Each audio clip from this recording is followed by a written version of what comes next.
아니 그럼 사연은 없더라도 어디로 가야 되는지를 알려줘야 되잖아요. 예. 아니 이게 수해가 난 건지 지진이 난 건지 뭐가 아무것도 모르는 상황에서 네 6월 3일 토론의 즐거움 시작해 보겠습니다. 오늘 주제는 며칠 전에 있었던 일입니다. 아침에 특히 서울 쪽에 계신 분들은 많이 놀라셨을 텐데 북한이 우주 발사체라고 주장하는 어떤 발사체를 쏘면서 정부와 서울시 정부 경계 경보를 발령하고 하는 등의 해프닝이 일어났었습니다. 그래서 그날에 있었던 정부와 서울시의 대응, 그리고 시민사회의 대응, 이런 부분에 대해서 어떤 부분에 문제가 있었고 어떤 이야기들을 우리가 해볼 수 있는지에 대해서 한번 이야기를 해보도록 하겠습니다. 5월 31일이었죠. 일단 무슨 일이 있었는지부터 간략하게 설명을 좀 해주시죠. 5월 31일 오전 6시 41분 서울 시민들은 전원이 겪으셨고 서울 근처에 사는 경기도 지축 시민 저도 굳이 겪었습니다. 네, 6시 45분에 모닝콜이 울리는데 4분 전에 깨서 너무 기분이 안 좋았네요. 어쨌든 그 모두가 이제 잠을 자던 그 시기에 이제 긴급한 소리를 냈죠. 뭐 사이렌 소리 비슷하게 나면서 핸드폰에 위급재난 문자가 왔는데 이제 오늘 오전 6시 32분에 서울 지역에 경계 경보가 발령이 되었으니 국민 여러분께서 대피할 준비를 하셔라. 뭐 그런 내용이 담겨 있었습니다. 뭐 사실 한국에서는 특히 서울에서는 거의 처음 보는 아마 문자였을 거예요. 네. 다들 굉장히 당황을 했고 또 이제 소리도 자다가 말고 이렇게 갑자기 깰 정도로 크게 들렸던 거기 때문에 다들 굉장히 당황을 했었습니다. 서울, 저는 뭐 경기도 살아서 몰랐는데 서울에서는 뭐 민방위 사이렌 소리도 들렸다고 해요. 민방위 사이렌 소리도 들렸고, 그리고 이제 뭐 보통 되게 먼 곳에서 스피커 소리 같은 걸로 되게 뭔지 말을 알아들을 수 없는 무슨 막 공지가 막 뜨고 막 그랬었던 것 같습니다. 그래서 뭔 소리인지도 모르겠고 무슨 말인지도 모르겠고 그때 다들 당황하셔서 네이버를 막 이렇게 뉴스를 보려고 들어가셨다고 해요. 그래서 근데 순간적으로 너무 많은 사람들이 지나가다 보니까 네이버도 먹통이 되고 뭐 그런 상태로 이제 시간이 흘러가다가 7시에 다시 문자가 왔습니다. 똑같은 그 소리를 내는 위급재난 문자로 와서 행정안전부가 이제 서울시가 아까 발령했던 거는 오발령이다 라고 이제 해명하는 문자가 긴급하게 왔고 다시 또 한 20분 지나서 7시 25분에 이번에는 뭐 일반 재난 문자로 아까 6시 40분에 보냈던 문자는 미사일 발사 때문에 북한 미사일 발사 때문에 왔던 문자이고 경계경보 해제됐으니까 일상으로 복귀하라 라는 내용이었습니다. 저는 이 시간에 출근 준비를 하고 있었고요. 네. 일단 그 문자가 온 경위, 그러니까 북한에서 쏜 여기 서울시의 표현에 따르면 미사일이라고 했는데 북한이 무슨 짓을 해서 이런 경보 논란이 있었던 건가요? 예, 북한이 이제 31일 오전 6시 29분에 평안 북도에서 남쪽 방향으로 우주발사체 천리마 1형을 쐈다고 합니다. 이게 이제 백령도 서쪽 바다, 그러니까 서해 쪽이죠. 서쪽 바다를 지나서 전북 군산 어청도의 서쪽 200km 해상에 낙하가 되었습니다. 사실상 실패인 거고 북한도 이제 좀 빠르게, 굉장히 의례적으로 빠르게 발사 실패다라는 걸 인정을 했습니다. 보통은 이제 동쪽으로 쏘죠. 강릉이나 뭐 이쪽 강릉 위쪽 해상으로 쏘는데 좀 이번에 드물게 남쪽으로 쏘면서 이런 소란이 일어나는 측면도 있는 것 같고요.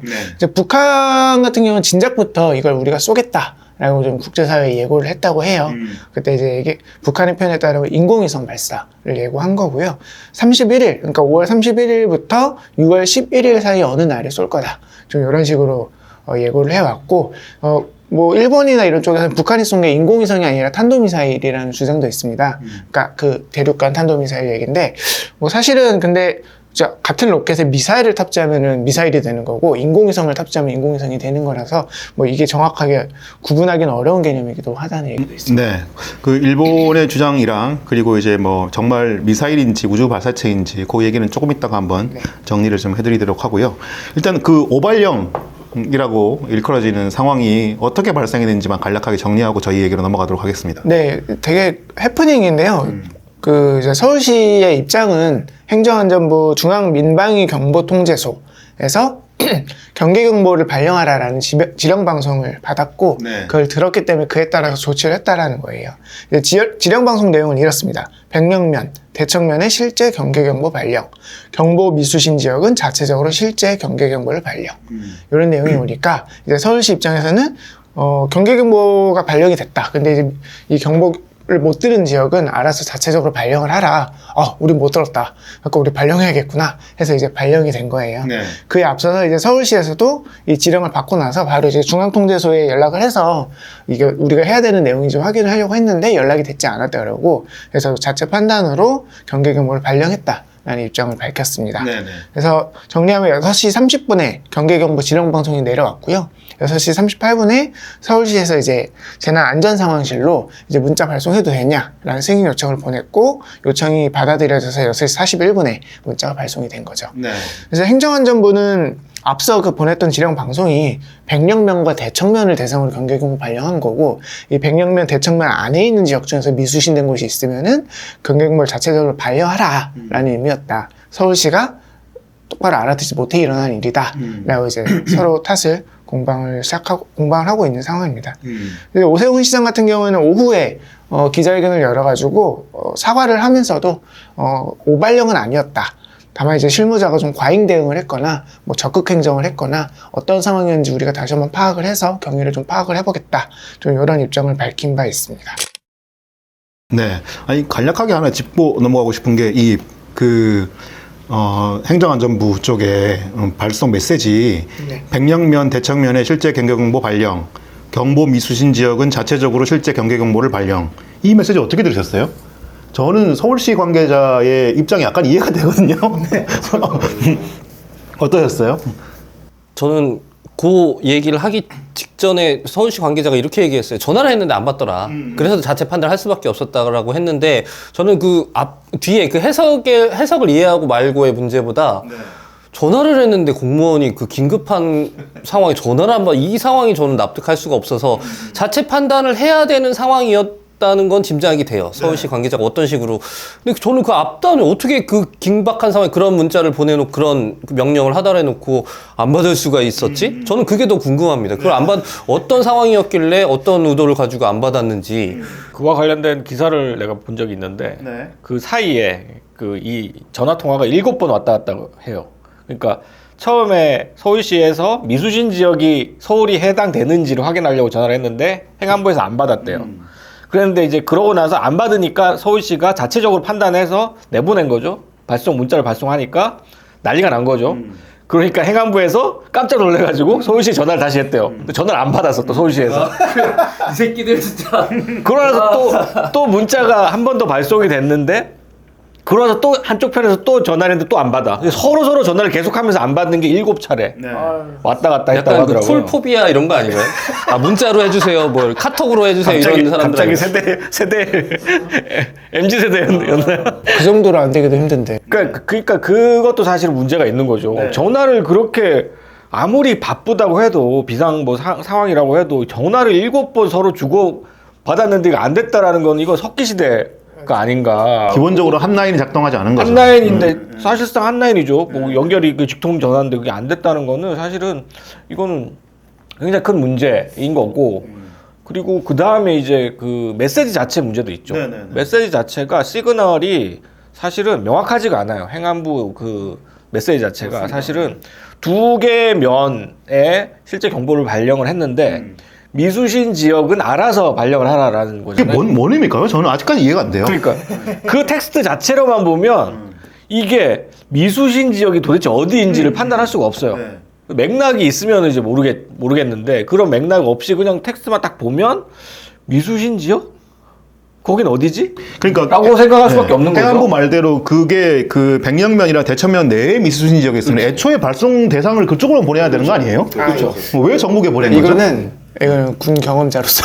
네네네. 저는 그런 경험은 없어서 네, 말씀 군대에도 주시죠. 이제 그 고속지령대라는 게 있어요. 뭐 줄여서 고지대라고 하는데 그냥 전국의 모든 지령들이 계속 거기서 나와요. 네. 왜냐하면 이 지역에서 일어난 일도 다른 지역에서 알아야 되니까 그냥 전국 공통으로 이렇게 발송을 하게 되는 시스템이거든요. 네. 그러니까 이제 상황 공유, 그러니까 이 지역에서 일어난 일을 저 지역에서도 알아야 된다는 차원에서 이제 전국을 대상으로 그쵸. 발령이 되는 그러니까 시스템이에요. 문제는 뭐냐면 그렇게 이제 수신자가 그 전국이잖아요. 그 백령도 근처만이 아니고 전국이면 당연히 혼선을 방지하기 위해서 그 미수신 지역을 특정을 해야 되는 거죠.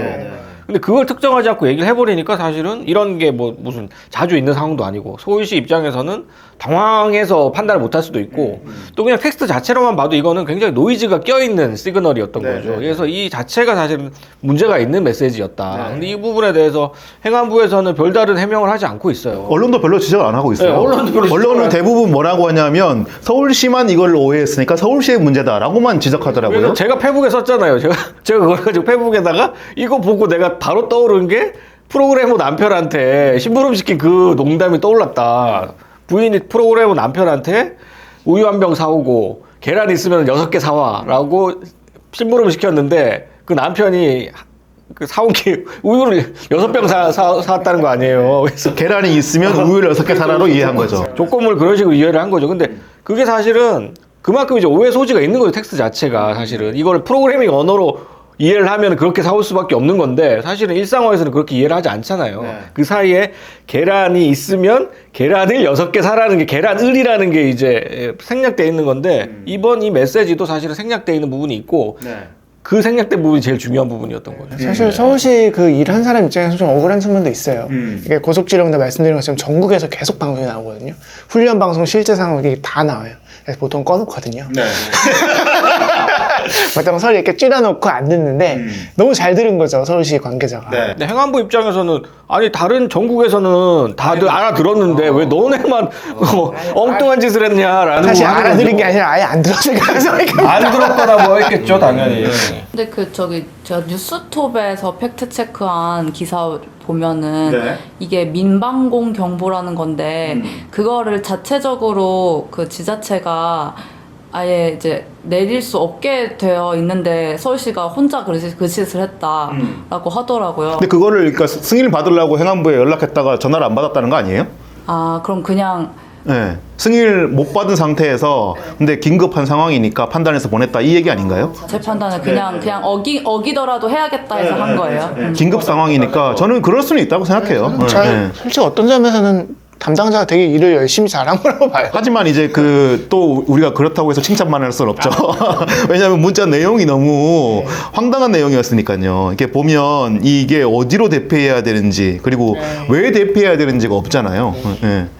근데 일단 크게 보면은 보내지 말아야 할 것을 보내서 문제인가 혹은 그 다음에 제대로 못 보내서 문제인가 두 개를 좀 나눠서 봐야 되는데 지금까지 나왔던 얘기는 보내지 말아야 할 것이었나 혹은 뭐 보낼 수도 있는 것이었나에 대한 이야기 같아요. 여기서 말을 조금 보태면 이거를 담당자 입장에서 적극적으로 과잉 해석해서 안전의 문제이다 보니 뭐 그런 판단을 내릴 수도 있다라고 보기에는 너무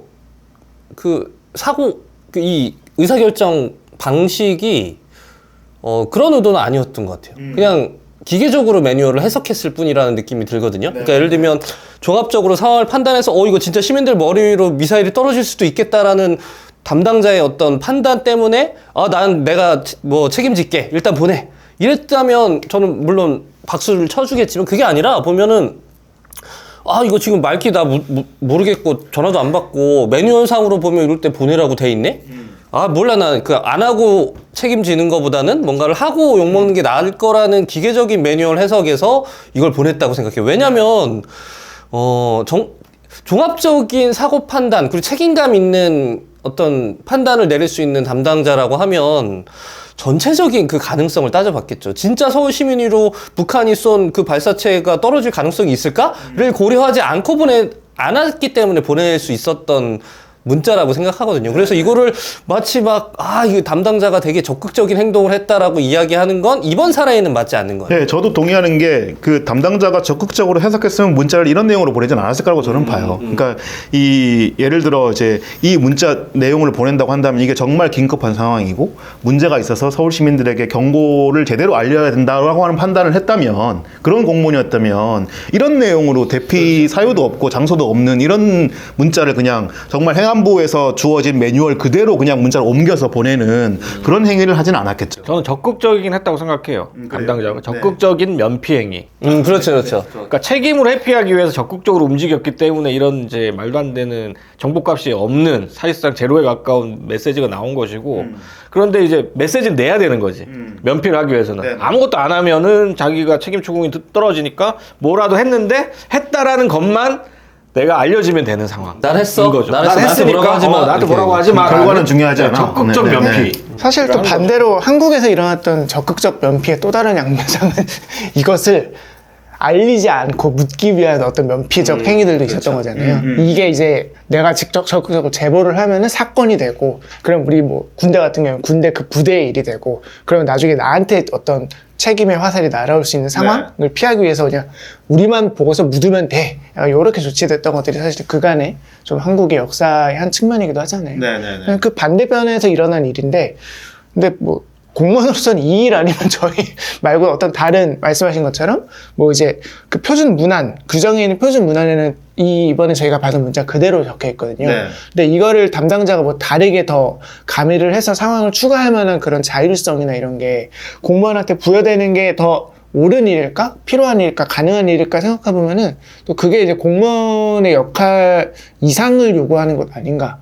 그런 생각도 좀 듭니다. 오히려 그 이상을 요구했을 때 발생할 수 있는 사고들도 가능성도 있는 거기 때문에 그래서 매뉴얼이 있는 거고 매뉴얼을 준수하라는 거잖아요. 근데 이 점에서는 어떤 매뉴얼이 잘못된 거지 이 매뉴얼을 그대로 다른 거를 잘못됐다고 얘기할 수 있는가에 대해서 조금 고민이 듭니다. 저는 좀 그거 여기 생각이 갈릴 것 같아요. 예, 저는 조금 이견이 있는데 제가 군대 얘기를 해서 죄송합니다만 저 군대 얘기 더 할 거예요. 제가 군대 있을 때 군대 지옥인데. 저기 저 파주에 어떤 우리 경기도나 강원도 전방의 어떤 저 야산마다 꼭대기에는 다 포대나 미사일 뭐 발사체들이 다 있거든요. 그러니까 대공 방어를 위해서 그런 게 설치돼 있잖아요. 거기서 대공 경계 근무 파견을 나갔었는데 그 임무가 뭐였냐면 저 임진강 그쪽에 비행 금지 구역이 있어요. 거기를 하루 종일 보고 있다가 이제 근무자 2명이서 총을 들고 있다가 거기 기관포가 설치가 돼 있고 그 기관포에 뭐라 그러죠?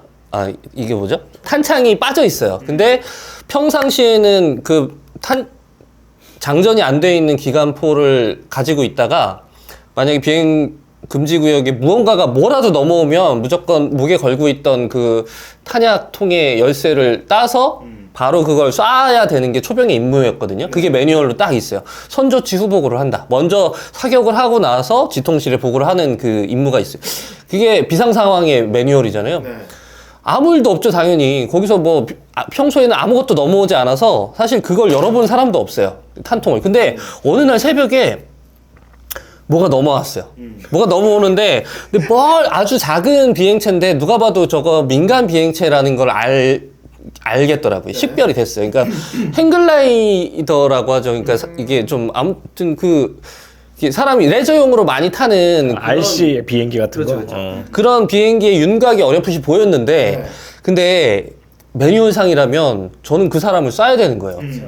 그럼 그걸 쐈다면 저는 포상을 받았겠죠. 사람을 죽이거나 뭐 죽일 뻔 했거나 그러겠죠. 근데 딱 봐도 저 둘이 있었는데 우리 둘의 판단으로 봤을 때 저거는 나만의 민간인이 타고 잘못 내려오고 있는 비행체인 거예요. 근데 저거를 그 매뉴얼이라고 해서 그걸 사람이 타고 있었다고 비행기? 네, 사람 타고 있었어요. RC가 아니네. 네, 그 조종체가 아니라 경비행기 같은 거구나. 그런 거야. 예. 패러글라이딩에 가까운 거였다고 저는 판단했어요. 그래서 저거는 북한의 비행체는 확실히 아니었어요. 왜냐면 그 초면 근무설 때 북한의 뭐 AN2구 뭐 북한 비행기 우리가 다 숙제하고 가잖아요. 이렇게 생긴 거라고. 사랑의 불시착 아닙니까? 사랑의 불시착이 그런 내용이구나. 그런 건가요? 쏴서 다행히 아무튼 확실히 저는 나만의 민간인이라 판단이 확신이 있는데 이제 갈등이 오는 거죠. 이 매뉴얼을 군인으로서 매뉴얼을 따라서 저걸 죽여야 되는 건가? 완전 재밌는데 군대 얘기? 그 재밌나요? 그러니까 만약에 지금 매뉴얼대로 했어야 됐다라고 그 매뉴얼은 경직될 수밖에 없는 것이고 저는 그때 쏘지 못했죠 당연히. 보고 나중에 보고만 했어요. 왔는데 민간 그거 근데 엄청나게 혼나고 뭐 징계는 받지 않았어요. 그때 당시 그 무슨 사령이죠. 사령한테 엄청 혼나긴 했지만 다행히 넘어갔는데 그때 생각이 나는 거예요. 그러면은 이 공무원은 그걸 보고 매뉴얼대로 총을 쏘는 거랑 다름없는 행동을 한 거죠. 인간으로서 종합적인 판단이 안 된 거예요. 그냥 면피를 위해서. 그럼 그 매뉴얼을 사람의 판단력을 제외하고 그 매뉴얼대로 실행하는 것만이 과연 옳은 것인가?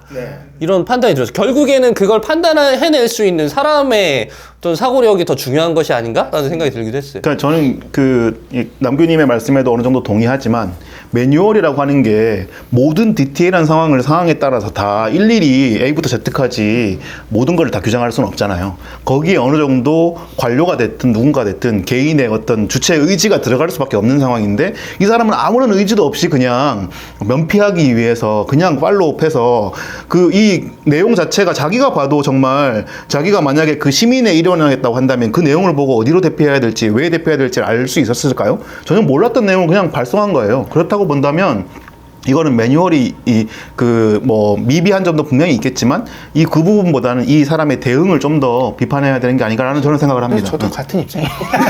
그러니까 매뉴얼에 대해서 얘기를 하자고 하면 매뉴얼과 공무원에 대해서 얘기하자고 하면 그렇게 되는 거고 네. 사실 이번 일은 뭐 저희 많이 얘기 나오긴 했지만 이태원 참사의 연장선상에서 볼 수밖에 없는 것 같아요. 그 이태원 참사 같은 안전사고가 있고 나서 저희 이제 보통 진보적인 사람들이 요구해왔던 게 어떤 그런 안전상황에서의 매뉴얼이고 그것을 뭔가 공무원들이나 담당자들이 임의적으로 이렇게 밀어내지 않는 매뉴얼대로 따르지 않는 그런 과정들에 대해서 엄벌을 처해야 된다거나 좀 그런 주장들을 저희가 해왔던 거잖아요. 그 측면에서 사실 이번 사건도 좀 공무원이 어떤 자기 의지를 꺾고 의지가 있었든지 없었든지 그걸 누르고 매뉴얼대로 실천을 했다라고 봤을 때 앞으로 저희가 안전사고를 예방하기 위한 요구들 혹은 그를 위한 어떤 조건들, 제반 조건들을 얘기할 때 공무원 개인의 어떤 자율성 그리고 그 사람의 어떤 좀 더 적극적인 조치를 했을 때 그에 대해서 책임을 물리지 않는 어떤 사회적인 분위기 혹은 뭐 이제 윗사람들의 어떤 뭐라 그러죠? 린치? 지적하게 뽑아내기? 뭐라 그러죠? 아무튼 그런 것들을 예방할 수 있는 제반 조건을 만드는 것도 이번 사태에서 보신 것처럼 좀 그런 조건을 만드는 것도 필요하지 않을까라는 좀 말씀을 드리고 싶었어요. 네, 너무 이렇게 처음부터 열띤 토론으로 시작했는데 당일날 그 시간에 뭐를 하고 있었는지부터 좀 다시 한번. 저는 안 자고 있었어요. 그 밤새 일도 하고 책도 읽고 그래서 새벽까지 깨 있는 날이었고 그래서 새벽에 책 읽고 있었는데 갑자기 사이렌이 울리는 거예요. 처음에 나는 내가 졸려서 환청을 들었나 했는데 아니더라고. 너무 시끄럽게 이렇게 들리고 그러고 나서 이제 좀 헛웃음이 났던 게 동네 주민센터, 지금 요즘은 행복센터라고 그러는데 거기 스피커 행정복지센터를 행복센터라고 하더라고요. 거기서 이제 정말 한 6.25 때 만들어진 것 같은 스피커로 뭐라고 떠드는데 하나도 안 들려요. 맞아요. 하나도 안 들렸어요. 뭐라고 떠드는 거야 도대체. 그래서 뉴스를 켜봤더니 이제 속보가 뜨더라고요. 속보가 뜨면서 그 우주 비행체 뭐 이런 얘기도 있고 뭐 미사일 이런 얘기도 있는데 어쨌든 또 뭘 쐈구나라고 생각하고 그때부터 이제 짜증이 확 올라오는 거죠. 쏜다고 얘기했는데 얘기한 걸 내가 뉴스를 받고 그러면은 이거를 이런 식으로 대응을 하는 게 말이 되냐. 그러니까 내용 자체를 보니까 아무것도 없더라고요. 메시지에 대피를 하라고 했는데 뭐 어떻게 대피를 하라는 건지도 안 나와 있고 어디로 대피하라는 건지도 없고 무조건 대피하라고 해놓고 또 좀 있다가 이게 또 무슨 행안부 명의로 문자가 와가지고 이거는 오발령이다. 너무 어이가 없어서 바로 페북에 제가 글을 썼죠. 1895년 단발령 이후에 이렇게 화나는 발령은 처음이다. 옛날 사람 정말. 아니 지금 뉴스 튼다고 TV를 틀었다잖아요. 네이버를 열지 않고 네이버 구글 안 열고 TV 틀었다잖아요. 네이버가 안 열리더라고요. 순간적으로. 그래서 TV를 켰죠. 뭐 나오더라고요. 그래서 그거 보면서 일단 짜증이 났다. 이렇게 놀랐다기보다는 사실은 저처럼 이제 40 몇 년 한국에 살다 보면 이런 위기들이 몇 번 이제 겪잖아요. 네. 그러니까 20대 때면 모르겠는데 이제 한 40 몇 년 살다 보니까 그렇게 쉽게 전쟁이 나지 않는다. 일종의 약간 베이지안 확률 이런 게 있는 거예요. 사전 확률이라는 게 있거든요. 사전 확률을 고려해 보면 한반도에서 전쟁이 일어날 확률이 그렇게 높지는 않거든요, 사실은. 물론 그 휴전 휴전 국가긴 하지만 사실은 전쟁이 일어나는 순간 뭐 위 체제가 다 망가진다는 걸 다 알고 그리고 있는데. 그 베이지안 확률로 보면 사전 확률이 이제 나중에 진짜 확률 일어날 수 있는 확률이 되려면 그 전조들이 있어요. 전조들이 쫙 발생을 해야지 이제 그 확률이 올라가는데 그런 전조 없이 사실은 갑자기 이제 나온 거니까 사실은 저는 일단 그래서 전쟁이 일어날 거다 혹은 뭐 내가 도망가야 되겠다라는 생각보다는 아, 이 새끼들 또 사고 쳤네라는 생각을 했어요. 그러니까 또 이런 식으로 안보를 가지고 장난치고 있구나라는 생각이 들고 그 또 이 새끼들의 뭔가 주체는 누굽니까? 윤석열이죠. 네네네. 윤석열과 이 용산과 이 우익들이죠. 우익들이 또 이걸 가지고 안보 가지고 장사를 하려고 하는구나. 긴장감을 조성해서 하는구나. 아니나 다를까 일본도 마찬가지더라고요. 일본도 과거부터 지금까지 계속해서 북한이 뭐만 쏘면은 온갖 종류의 그 경계 경보나 문자 발송하면서 난리를 치거든요. 명확한 의도가 있어요, 일본은. 걔네들이 그걸 통해서 긴장을 조성하고 북한에 대한 증오를 부추기고 당연히 자민당은 자기 지지율이 올라갈 수밖에 없는 거죠. 그러니까 그거를 똑같이 한국에서 따라하고 있구나라는 생각이 일단 들었어요. 그래서 아, 진짜 일본과 완전히 이 싱크로를 맞춰서 움직이고 있다라는 생각이 먼저 들었고 그러면서 이제 짜증이 확 나는 거죠. 그래서 일단 그 아침 오전까지는 그 상황이었고 나중에 이제 알고 봤더니 그 사이에 또 온갖 진짜 황당한 얘기들이 그 사이에 있었더라고요. 그래서 그 얘기는 아까 이제 제가 뭐 전화 7번 왔다 갔다 하고 뭐 메시지를 잘못 알아듣고 이 얘기는 나중에 알게 됐는데 아무튼 그걸 보면서 느끼는 생각은 아, 이게 안보라는 것들에 대해서 소위 말하는 진보 개혁 진영보다 우파들이 더 무능하다. 얘네들이 지금 집권한 지가 언젠데 아직까지도 시스템을 이 상태로 그냥 방치해두고 있나 하는 생각이 들었어요. 집권한 지 1년이 넘었습니다. 네. 그래서 사실은 이 전쟁 나면 얘네들 제일 먼저 도망가겠다는 생각 들더라고요. 윤석열이나 이런 놈들이 뭐 사실은 우크라이나의 그 젤렌스키 이런 대통령들에 대해서 우리가 그래도 도망 안 가고 열심히 싸우고 있다는 것을 막 칭찬하잖아요. 근데 지금 윤석열이나 이런 우파들 한국 오면 이승만이랑 똑같은 짓 하지 않나? 전쟁 나면 가장 먼저 도망갈 것 같다는 생각이 들더라고요. 용산도 이거 한강대교 가까워서 올라간 거 아니에요? 아, 그럴 수도 있겠네. 다리 끊고 도망가는 거 아니야? 아, 이 음모론들. 혜림님은 당일날 뭐 하고 계셨어요? 진짜 약간 문제가 있는 줄 알았어요. 저는 네이버 먹통이 아니었거든요. 왜지? 빨리 들어갔나요? 빨리 들어갔나? 근데 뭐가 울리자마자 바로 들어갔는데 그랬나 보죠. 그 일본발인가요? 뭔지 모르겠지만 외신에서는 탄도미사일 발사 추정으로 된다 이런 속보가 막 떠 있으니까 그거 보고 전 진짜 미사일인 줄 알고 엄청 무서워하다가 나중에야 분노를 하게 된. 네네네. 근데 이게 그 이번에 약간 결이 방금 이제 권일님도 일본의 대응을 말씀하셨는데 우리가 이번에 서울시의 문자의 내용이 엉망이었던 거하고 견져가지고 일본의 뭐 오키나와 이쪽은 그 북한에서 미사일이 발사된 것으로 보인다. 건물 안이나 지하로 피난하라. 요 문구가 이제 사유와 장소를 정확하게 이렇게 명시해서 알렸다고 해서 되게 모범 사례다 이렇게 알려졌었어요. 네, 요거는 뭐 우리가 이제 서울시의 문자하고 비교해서 모범 사례라고 볼 수는 있는데, 근데 아까 권일님 말씀하신 것처럼 막 진짜 미사일인 것처럼 막 호들갑을 하고 그리고 온갖 뭐 이제 공습 경계 경보를 날리고 이랬던 문제들, 이거는 좀 일본의 너무 과잉 대응이 아닌가 이런 생각이 좀 드는 게, 이걸 위해서 우리가 좀 알아봐야 될 게 이번에 쏜 게 정말 군사 정찰 위성이 맞나? 미사일인가? 이것부터 좀 규정을 좀 하고 넘어가야 될 것 같아요. 이번에 이제 보면 합참이랑 국방부는 처음부터 끝까지 일관되게 북한이 주장한 우주 발사체라고 명시를 했습니다. 북주장 이 우주 발사체.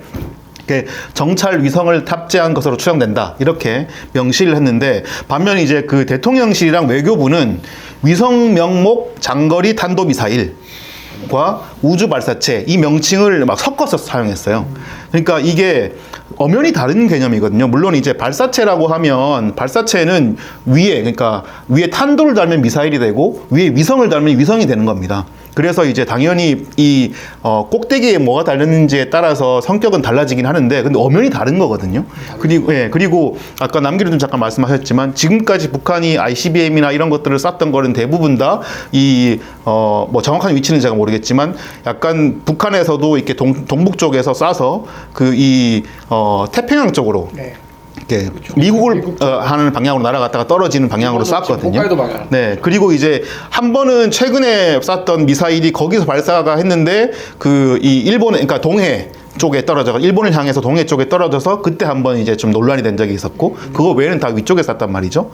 그리고 여러분도 이제 뉴스를 잘 보신 분들은 잘 아시겠지만, 이 북한이 아까 남균이 말씀하신 것처럼 정찰 위성을 쏘겠다는 얘기를 계속 예고를 했습니다. 이전에. 그래서 쏜 장소도 보면 이제 이 백령도 쪽으로 갔다는 걸 보면은 그러니까 북한의 서남쪽 이라는 걸 알 수 있고, 여기서는 ICBM이나 미사일을 쏠 이유가 없어요. 그러니까 일본을 공격한다고 해도 여기서 쏠 이유가 없는 거죠. 그러니까 이쪽으로 쏘면은 도쿄가 더 머니까, 그러면 동북 쪽에 쏴서 도쿄 쪽으로 가는 게 훨씬 더 가까운 거리거든요. 그래서 이 군사 전문가들은 이쪽에서 이게 쏜 것들을 본 직후에 이미 이게 미사일이 아니라 정찰 위성이라는 걸 다 인지하고 있었던 거예요. 네, 그렇기 때문에 이게 뭐 대단한 미사일이 발사가 돼서 남한이 피해를 입거나 이런 일이 안 발생할 것이라는 것을 인지하고 있었음에도 불구하고 지금 대통령실과 외교부는 이 뭔가 좀 문제를 키우는 방향으로 이렇게 탄도미사일이다 이런 표현을 계속 쓴 거거든요. 근데 이 부분을 좀 인지할 필요가 있고요. 그 북한이 또 평소에는 좀 신뢰가 없는 행동을 많이 하지만 이번 같은 경우에는 이번에 정찰 위성을 발사한 걸 실패하고, 또 한국이 또 해군이 바로 그 실패한 발사체를 확보를 했잖아요. 그거를 보면은 이게 미사일을 탑재했는지 위성을 탑재했는지 바로 알 수 있습니다. 그런 상황이라고 한다면, 만약에 지금 거기 미사일을 탑재했다, 그러니까 위성이 아니라 미사일을 탑재했다면 바로 군이 발표를 했겠죠. 이게 얘네들은 위성이라고 주장했지만 알아봤더니 미사일이다. 근데 지금 그런 보도가 한 번도 나오지 않았잖아요. 근데 그런 거를 보면은 당연히 이게 위성이다라는 걸 알 수 있고요. 그거를 본다면 또 최근에 우리가 누리호를 쏴서 성공을 시켰잖아요. 그러면은 한국은 정찰 위성을 쏘아도 괜찮고 북한은 정찰 위성을 쏘면 안 되는 거냐? 이제 이 얘기를 궁금해하시는 분들이 계실 텐데, 북한은 이제 뭐 아시다시피 지금 이제 핵 개발 때문에 유엔 안보리의 제재를 받고 있는 상황입니다. 그러다 보니까 한국하고는 좀 다른 상황이고요.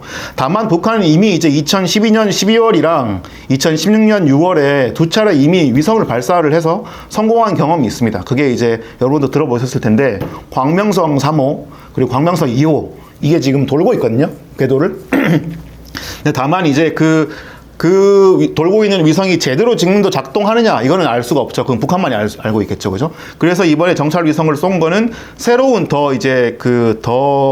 뭐랄까요, 이제 10년 정도 됐으니까 더 많이 개발된, 더 진전된 그런 위성을 쏜 게 아니냐라고 추정은 가능할 텐데, 여하튼 북한은 지금 위성도 쏠 수 없게 되어 있고 유엔 안보리의 제재를 받게 되어 있습니다. 그런 상황이기 때문에 북한이 위성을 쐈기 때문에 비판하지 말아야 된다. 이 부분에 대해서는 좀 의문이 있는 게 사실이고요. 왜냐하면 핵 개발을 했다는 그런 좀 원죄가 있기 때문에 거기에 대해서는 충분히 비판을 제기할 수 있지 않나, 이런 생각을 좀 합니다. 근데 그럼에도 불구하고 여하튼 이 미사일과 우주 발사체는 명확하게 구분을 해서 이야기를 해야 된다는 거를 좀 말씀을 드리고 싶네요. 근데 거기서는 결과적으로는 구분이 되는 건 맞는데, 네. 그 의도까지 구분할 수는 없다고 생각해요. 네. 그러니까 예를 들면 똑같이 남한이 인공위성을 발사하고 북한도 인공위성을 발사했다. 그 의도를 우리는 위협적으로 인식할 수 있는 거죠. 그러니까 북한이 ICBM 개발을 위해서 평화적 우주 개발이라는 어떤 명분을 내세우고 같은 계열의 기술을 계속 가다듬고 있다라는, 저는 뭐 그런 그 추정을 갖고 있는데, 그렇게 바라보고서 미사일 개발을 위한 발사체를 개발하고 있다, 이렇게 이야기하는 게 정확한 표현인 것 같아요. 그러니까 이거를 왜 위성 발사했는데 왜 북한한테는 뭐라고 해? 라고 하는 표현은, 이거는 좀 많은 것을 좀 감추는 표현일 수도 있다고 생각해요. 북한이 인공위성 광명성을 개발하고 그 순수하게 우주 개발을 목표로 북한이라는 나라가 지금 저런 발사체를 계속 발사하고 있나? 라는 물음에도 충분히 그 의심의 여지가 충분히 있고, 이런 상황에서 그래서 저는 언론에서 그걸 혼용해서 쓸 수도 있고, 정부에서도 그거를 저는 미사일을 발사했다라고 쏠 수도 그런 표현을 할 수는 있다고 생각을 하는데, 문제는 그걸 서울 시민의 머리 위로 쐈느냐, 그 부분을 헷갈리게 해서는 안 된다는 거죠. 북한이 그 ICBM 개발을 위한 발사체 실험을 했다라고 그 가치 중립적인 표현으로 발표를 하고, 근데 그것이 당신의 머리 위를 노린 것이 아니라 군산 앞바다에 군산 앞바다 해상에 북한이 쏘기로 했다. 뭐 이 정도의 사실을 알려줌으로써 그렇게 그 정도로 이야기하는 게 정부가 시민들에게 전달할 수 있는 충실한 정보의 내용이라고 생각하는데 저는 너무 이걸 미사일이라고 표현했다 혹은 뭐 위성 발사체라고 표현했다 그걸 가지고 명확히 구분될 수 있다 이렇게 저는 생각하진 않아요. 그 의도까지 같이 봐야 된다고 생각하기 때문에 뭐 어쨌든 저는 다만 지금 한반도의 긴장이 계속해서 고조되고 있는 상황이고 그 긴장을 이제 한반도에 살고 있는 사람 혹은 한반도의 최고 통수권자는 긴장을 사실은 좀 완화를 시켜야 된다라고 생각을 하는데 지금 용산이 움직이는 윤석열 대통령이나 용산이나 외교부가 움직이는 방식을 보면 계속해서 북한의 움직임이 뭔가 조금이라도 나타나면 그걸 빌미로 해서 계속해서 긴장을 올리는 방식으로 움직이고 있고 그 부분에 대해서 저는 비판할 수 있다고 생각을 합니다. 그러니까 북한의 의도와 별개로 북한이 뭐 그걸 군사적인 목적으로 쐈든 뭐 정찰 위성 목적으로 쐈든 간에 북한이 무슨 어떤 도발적인 행동이라든가 혹은 뭐 좀 예외적인 행동을 할 때마다 그걸 가지고 와서 국내 정치에 자꾸만 활용하려고 하고 국내 어떤 안보적인 긴장을 높이는 방식으로 자신의 입지를 자꾸 확보하려고 하는 행동이 지금 이 사건에서만 벌어진 게 아니라 계속해서 지금 윤석열 집권 이후 1년 동안 계속 벌어지고 있거든요. 이번에 이제 이 북한 관련된 이 해프닝 그 소동도 사실은 그게 저는 핵심 중에 하나라고 생각을 해요. 지금 계속해서 윤석열이 북한의 행동에 대해서 애매한 표현을 쓰면서 계속해서 이제 이 표현도 쓰고 저 표현도 쓰고 하는 것들은 결국은 계속 긴장을 높여가야지 자기의 집권에 유리하고 정치적인 지분을 확보하기 유리하기 때문에 그렇게 하는 것이고 그 부분에 대해서 저는 시민으로서는 계속 지적을 해야 된다라고 생각해요. 물론 뭐 NL들 같이 북한도 자위권이 있고 북한도 똑같이 그런 거 할 권리가 있다라는 식으로까지는 얘기하고 싶진 않지만 지금 윤석열이 하고 있는 행동이 우리 전체, 우리 이 국민들, 남한 전체에 지금 안보 상황을 더 위태롭게 하는 쪽으로 가고 있다라는 건 분명한 것 같고요. 그 부분에 대해서 우리가 자꾸 이제 문제 제기를 해야 되는 거죠. 그하고 별개로 사실은 그 이후의 대응들, 이를테면 뭐 메시지의 내용이 뭐 없다든가, 정보값이 없다든가, 뭐 경보 체계가 허술하다든가 이런 것들은 그것과 별개로 얘기를 해야 될 부분이라고 생각합니다. 확실히 윤석열 대통령 이후로 좀 한국에 있는 한국인들도 원래 북한 문제에 대해서 되게 덤덤한 사람들이었거든요. 그렇지 않아요? 뭐 북한이 미사일을 쏘든 뭘 하든 별로 이렇게 개의치 않고 그냥 일상을 사는 사람들이 대부분이었는데 확실히 윤석열 정부 들어와서는 그런 어떤 정부가 이 상황을 좀 억제하거나 뭐 좀 긴장을 완화하기 위해서 노력할 것이다 라는 신뢰 자체가 좀 다 없어진 것 같아요. 그냥 무조건 강대강 대응으로 갈 것이다 라는 좀 불신이 남는 것 같고 그런 점에서 사실 이번 미사일도 뭐 미사일인 걸 처음에 다들 몰랐다고는 하지만 미사일인 걸 알고 난 이후에도 어느 정도 긴장이나 이런 게 유지가 되었던 거고 저희 한 3월인가요? 4월인가에 그 북한 드론 들어왔다고. 북한 들어온 다다음 날인가에 그 경기 북부, 서울 북부 쪽에서는 무인기잖아요. 비행기가 출격하는 소리가 밤에 엄청 크게 들렸었거든요. 그 일 있을 때도 다들 약간 뭐 대피 가방을 싸느니 뭐 전쟁 나는 거 아니냐느니 하는 되게 높은 수준의 긴장감을 좀 다들 반응으로 보여준 기억이 있어요. 시민들이. 그런 걸 보면 확실히 1년 사이에 북한 도발에 대한 혹은 북한과의 전쟁 위험에 대한 경각심 혹은 두려움, 실제적인 어떤 체감도 같은 게 굉장히 높아지고 있다. 그거는 당연히 다 윤석열 정부가 그런 상황을 만들어 왔기 때문이다. 라는 측면을 분명히 봐야 될 것 같아요. 그게 약간 좀 엇갈릴 수 있는 것 같아요. 그러니까 그 처음에 그 경보가 울렸을 때 감상도 저도 권일님에 가까웠거든요. 저 혜림님보다는. 그러니까 처음에 그냥 직관적으로 그냥 짜증만 밀려왔어요. 공포는 정말 1도 안 느껴졌고.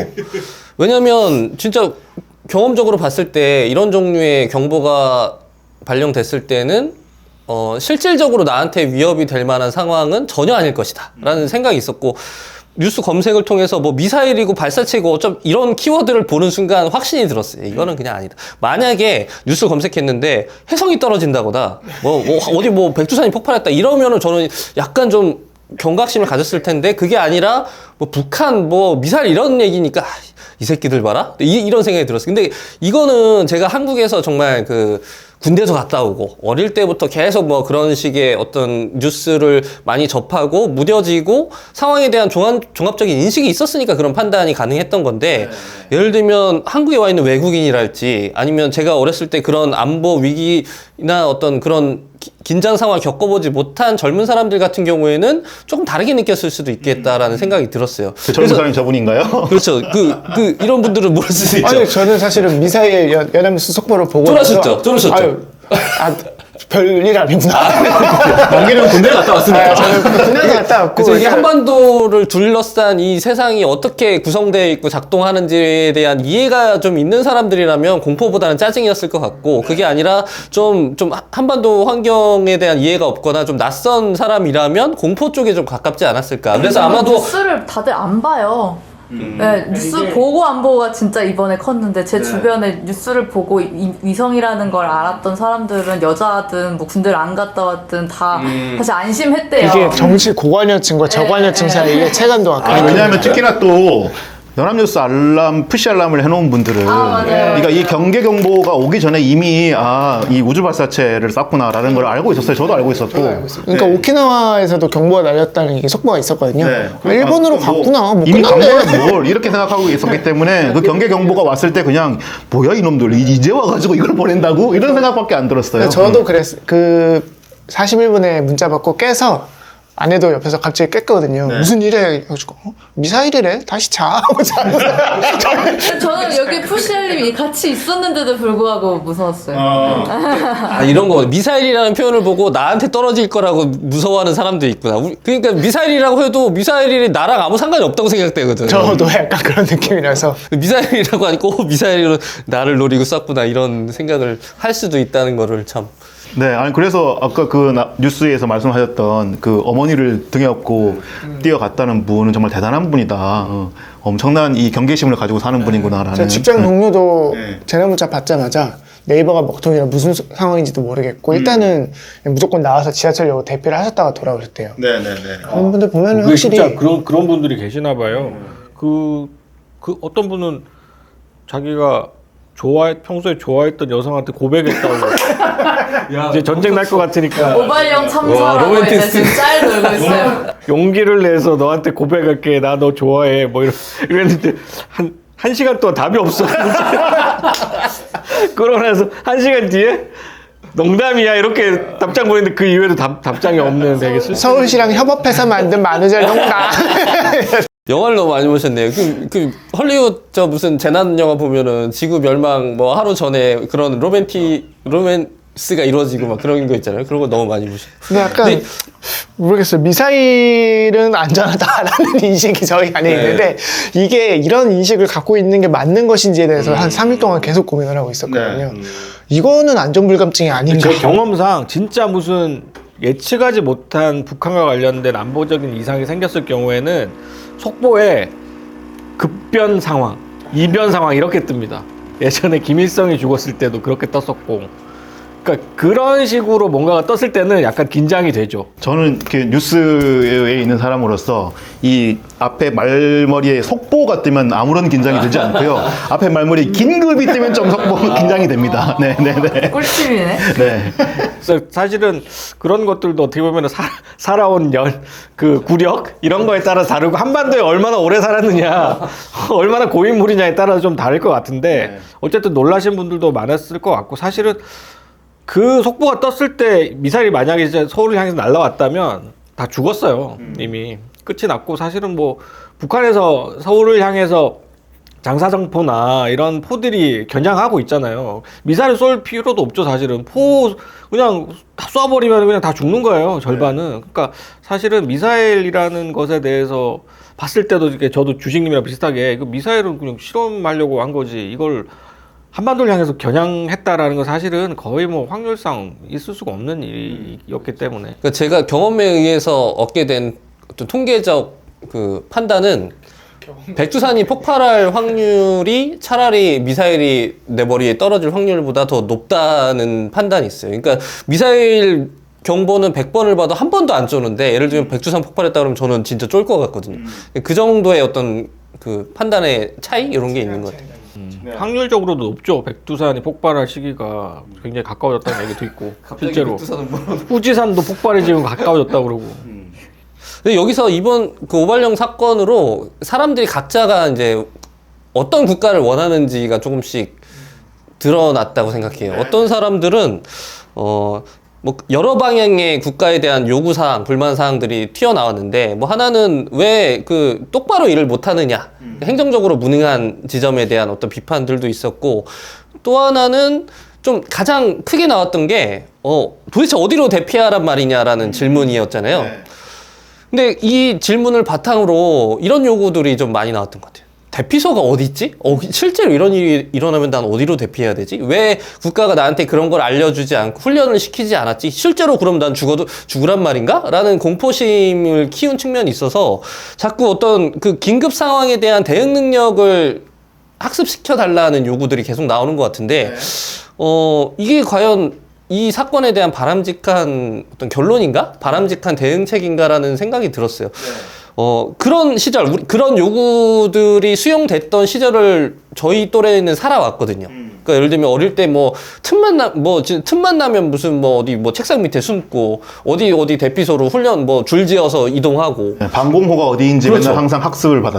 그렇죠. 뭐 어떤 일이 벌어지면 빨리 어디로 신고해야 되고 막 그런 식의 진짜 그 비상국가였죠. 일종의 그 비상체제를 강요받아서 살아왔었는데, 지금 그 시절을 생각해보면 그 시절이 지금보다 더 안전하다고 느껴졌었나? 혹은 실제로 더 안전했었나? 생각해보면 저는 전혀 그렇지 않다고 생각하거든요.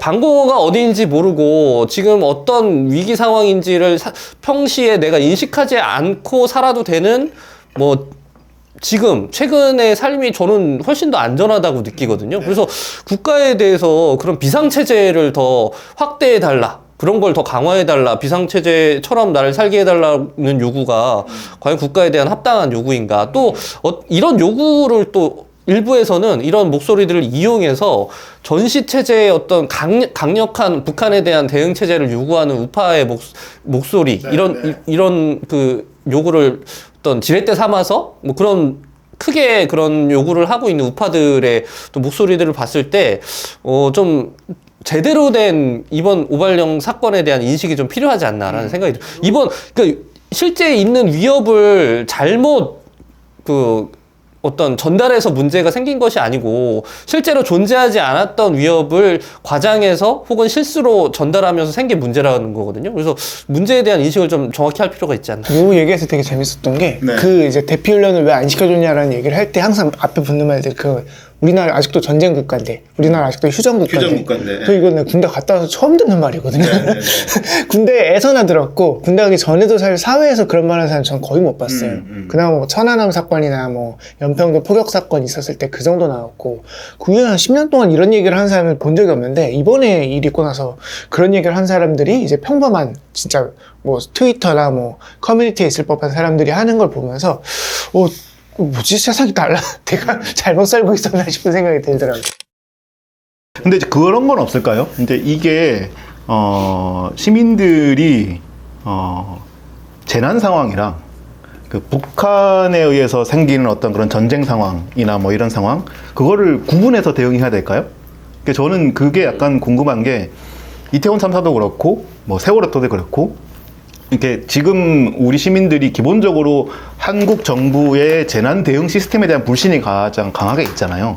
그리고 뭐 지진이 났을 때도 되게 대응을 뭐 미온적으로 하고 막 여러 상황들이 이렇게 있어 와서 그런 불신이 축적된 상황에서 북한에서 미사일을 쏘는 것은 그냥 그게 안전하고 상관없는 상황이고, 이쪽 재난 상황은 안전 대응을 확실하게 해야 되고, 이거를 구분해서 대응해야 된다고 생각하기는 쉽지 않잖아요.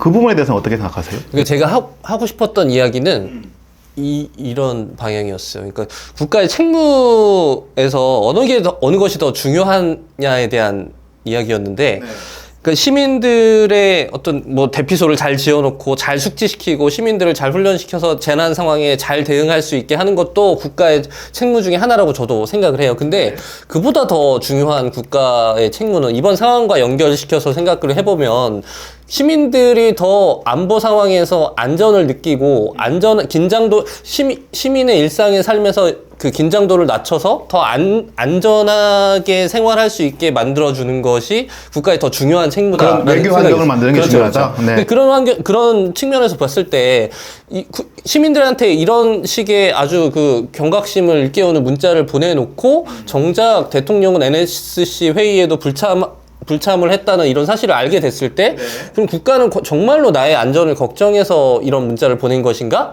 이거부터 믿어지지 않는 거죠. 그러니까 국가의 책무가 어느 쪽에 더 방점을 찍어야 하는가라는 측면에서 이야기를 한 것이었고, 말씀하신 것처럼 재난 상황에서 그 어떤 그 대응 능력을 키우는 것 역시 그 뭐 국가의 책무 중에 하나로 중요하다고는 생각을 합니다. 네, 그러니까 이제 저는 그런 부분에서는 주식님 말씀이 이해가 돼요. 이제 과거에 우리가 무슨 홍수나 재난 이런 거에 대한 대피 시스템이나 이런 것들을 마련하기 위해서 민방위 훈련을 했던 게 아니잖아요. 그렇죠. 그냥 무조건 이제 북한에 대한 어떤 그런 방공 관련된 어떤 그런 인식을 전환하고 뭐 이런 거를 위해서 그 이 민방위 훈련을 했고, 민방위 훈련하면 뭐 사람들 전체 다 막 거리에 막 멈추어 서 있게 하고 막 이런 것들 이렇게 아주 국가주의적으로 이렇게 사람들을 통제하는 그런 방식으로 민방위 훈련을 했는데, 이번에도 일부 그 언론에서 민방위 훈련을 지난 6년 동안 제대로 하지 않아서 이런 상황이 벌어졌다 이런 보도를 하는 데가 있었어요. 그래서 그런 부분은 정말 어이가 없는 생각이라고 드는데, 또 한편으로는 시민들 입장에서는 지금 원체 지금까지 한국 정부의 어떤 그런 재난에 대한 대응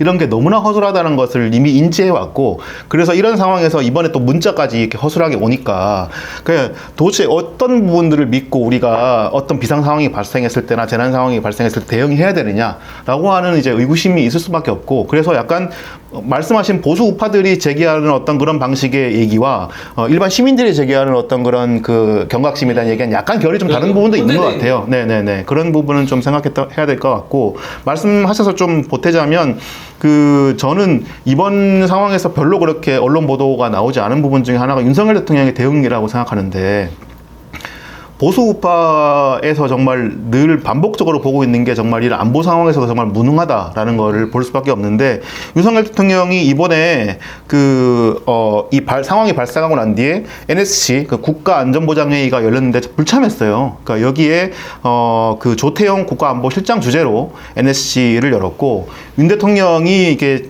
이 모습을 나타낸 것은 오전 10시에 청와대 영빈관에서 열린 사회보장전략회의 이 회의였습니다. 그러니까 우리가 시민들은 모든 상황들을, 특히나 서울 시민들은 6시부터 7시 사이에 막 엄청난 불안의 상황을 겪고 이런 상황이었는데, 대통령이라고 하는 사람이 처음으로 언론 앞에 모습을 드러낸 게 오전 10시란 말이죠. 이 상황의 간극, 3시간 동안의 상황에서 대통령이 어떤 대처를 하고 있고, 어떤 방향에서 메시지를 내고, 어떤 부분에서 이렇게 아무 일도 아니었으면 이건 아무 일도 아니었다라는 메시지를 낸다거나 이런 방식으로 뭔가를 대처를 했었어야 되는데 전혀 모습을 보이지 않았죠. 그래놓고 오후에 참모회의에서 뭐라고 했냐면, 그 경계보험 관련 문자 상황들 있잖아요. 이 혼란에 대해서 질책을 했어요. 그 어떻게 이 모양인가? 조사를 좀 해서 고쳐야 되는 거 아닌가? 이게 말이 되느냐? 이런 질책을 했다고 해요.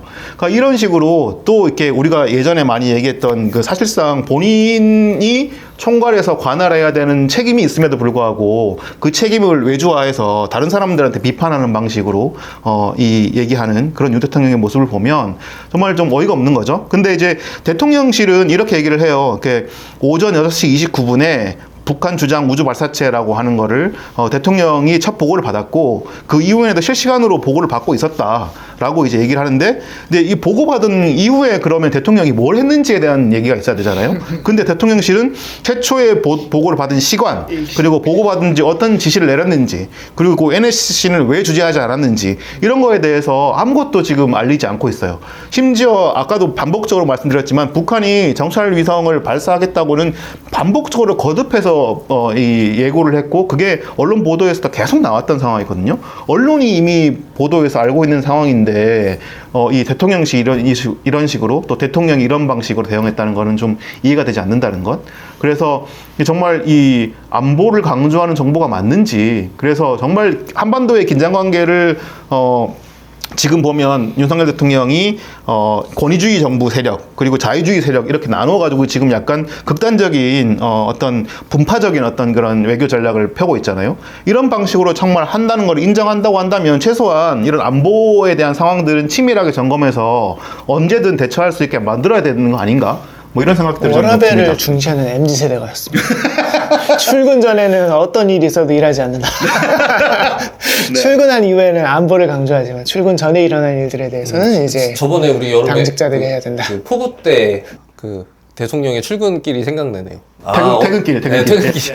내가 어저께 퇴근하다 보니까 막 집이 막 잠기고 있더라. 이 얘기를 다음 날 출근해서 했죠. 내일 출근해서 9시에 얘기해야지 하고서 리마인드 적어놓고 간 거죠. 그러니까 사실 우파들 입장에서도 윤석열이 믿업지 못할 것 같아요. 하는 행동을 보면 입으로는 계속해서 무슨 안보니 북한 미사일이니 센 얘기를 하는데 정작 행동은 NSC 회의 소집하면 당연히 대통령이 소집해서 나가야 되는 상황이거든요, 지금은. 그렇죠. 그런데 대통령이 참석 안 했다는 그 뉴스를 보고 저는 진짜 너무 어이가 없더라고요.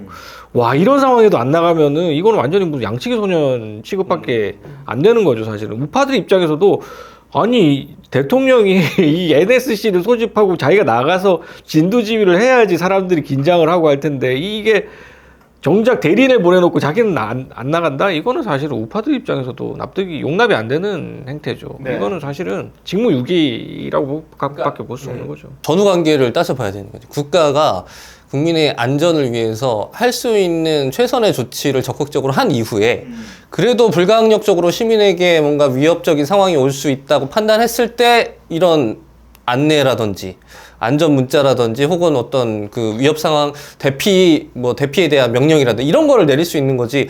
본인은 아침에 꿀잠 자고서 시민들한테 주고 우리 할 거 했어? 매뉴얼대로? 이렇게 하는 이 태도를 보고 어떻게 이 국가의 대응 체제에 대한 이 신뢰를 가질 수 있냐는 거죠. 그리고 보면 그 윤석열 대통령이 제가 아까 그 어떻게 이 모양인가 뭐 이게 말이 되느냐 이렇게 질책을 했다고 했잖아요. 그 질책의 대상이 오세훈 서울시장 쪽으로 좀 읽히잖아요. 근데 이것도 되게 좀 정치적으로 되게 좀 재미있는 포인트인 게 오세훈 시장이 만약에 김기현 대표나 뭐 이런 사람들처럼 윤핵관이었다면 과연 이렇게 질책을 했을까?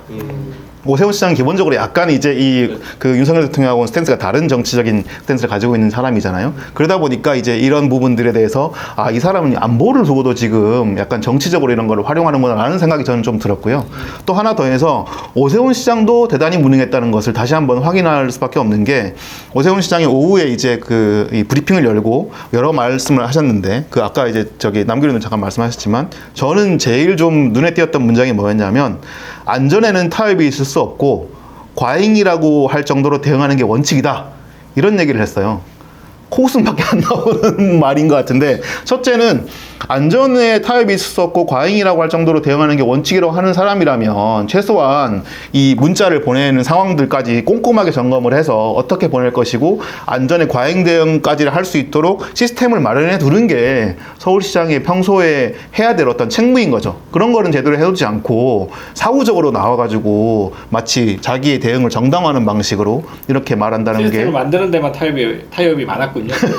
네, 그런 게 너무나 웃기는 거고 두 번째는 안전에 대한 타협이 있을 수 없다는 사람이 벌써 한 7, 8개월 전에 있었던 이태원 참사에 대한 대응을 어떻게 했는지를 한번 생각해 보면 그러면 북한에 대한 상황에 대한 안전하고 시민들의 안전 상황, 재난 안전 상황은 왜 대응이 달랐던 건지 그런 부분에 대해서는 정말 다시 묻지 않을 수 없습니다. 하여튼 뭐 이태원 참사를 계기로 오세훈이 안전에 대한 새로운 인식을 한 것으로 긍정적인 선회를 하고 싶은 입장입니다. 네네네. 그렇게 하는 게 오히려 서울에는 어쨌든 좋은 거니까요. 네. 그러니까 우리가 이렇게 몇 가지 좀 어떤 부분들 좀 짚어는 봤는데 이게 그 매뉴얼이나 이런 방식으로 대처를 하는 것들 그리고 이제 일본 방식으로 정말 어느 정도 정해져 있는 문구나 이런 걸로 대처하는 것 이런 부분이 과연 옳게 대응이 된 것이냐 이 부분에 대해서는 논란이 있을 수가 있을 것 같은데 그럼에도 불구하고 이번 상황에서 좀 인지가 되는 것은 좀 보수 정부 보수 우파 정부의 어떤 대응 자체가 상당히 무능했다는 것을 이야기하지 않을 수 없을 것 같고 최소한 이런 긴장 관계가 높아지는 그런 그 한반도 상황이라고 한다면 그런 부분에 대한 대처, 준비 자체가 좀 더 철저하게 됐어야 된다 이런 생각들을 할 수밖에 없을 것 같습니다. 그 뜬금없지만 그런 생각은 듭니다. 재난 문자도 굉장히 그 재난 문자가 정확하게 북한의 미사일 상황이다 라고 적혀서 왔다면 사람들이 경각심을 가졌을까? 약간 그런 측면에 좀 생각도 조금 듭니다. 네. 그런 측면에서 어떤 식으로 좀 막연하게 오는 게 사람들의 경각심을 불러일으키는데 보탬이 되는 거 아닌가? 아니 그럼 사연은 없더라도 어디로 가야 되는지를 알려줘야 되잖아요. 예. 아니 이게 수해가 난 건지 지진이 난 건지 뭐가 아무것도 모르는 상황에서 이게 지하에 저는 들어갔다고 하는 분이 되게 신기한 것 같고 예. 진짜 그 경계 공보만 봤을 때는 어디로 가야 되는지 전혀 모르겠더라고요. 근데 저는 때로는 육하 원칙을 지킬 수 없기 때문에 위급 상황이라고 봐요. 그러니까 예를 들면은 제가 이런 경우가 있어서 어떤 지인하고 술을 먹는데 갑자기 이분이 가슴을 움켜잡고 119를 불러달라고 하는 거예요. 네. 그래서 제가 그 상황이 되고 어디가 왜 아프고 뭐 왜 119를 불러야 되는지 물어봤으면은 이 사람 죽었을 수도 있죠. 뭐 묻지도 따지지 않고 바로 119를 누르는 게 그러니까 이제 그래야 되는 게 긴급 상황이고, 예를 들면 정부 입장에서도 진짜 뭔지는 모르겠을 수도 있잖아요. 정확하게 미사일이 어디로 날아가고 있는지 모르겠으나 뭐 미사일인지 뭔지도 모르겠으나 이건 분명히 뭐 시민들 머리 위로 뭔가 떨어질 것 같아. 그러면 일단 무시하고 대피하라는 문자는 저는 보낼 수도 있다고 생각하고, 그게 저는 매뉴얼이 아니라 사람의 힘이라고 생각하거든요. 매뉴얼에 그렇게 그런 걸 규정할 수 없거든요. 그래서 더더욱 이거는 이걸 매뉴얼 집행하는 사람의 능력이 더 중요하다는 걸 이번 사건을 통해서 또 깨달았어요. 그러니까 이번 그 문자 내용을 보면 내용이 없어서 문제가 아니라 그 내용 없음의 이유가 더 중요했던 것 같아요. 근데 아무것도 파악하지 않았지만 위한 매뉴얼을 집행했다는 흔적이 그 내용 없음에 나와 있거든요. 그래서 그걸 보면서 육하 원칙을 요구할 수도 있겠지만 그게 육하 원칙이 없어서가 문제가 아니라 없는 이유가 더 문제였다. 네, 저는 그 부분에서 약간 이런 부분을 보태고 싶어요. 만약에 주식님 말씀대로 상황이 파악이 안 됐지만 긴급한 상황이기 때문에 뭔가를 보내야 됐다면 일단 1보를 보내야 되는 거죠.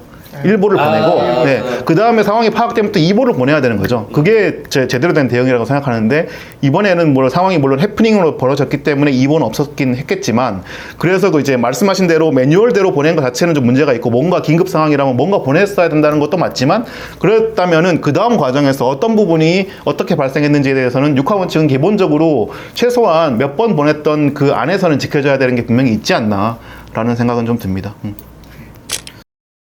안전에 대해서 많이 일상적으로 얘기하는 사회일수록 극우가 활개친다라는 논문이 있어요. 네. 독일에서 나온 논문인데, 안전사회라는 논문. 그 논문을 보면은 안전, security라는 그런 단어들이 많이 등장할수록 점점점 이제 우파들의 목소리가 강해지고 사람들이 내면화되는 거죠, 공포가.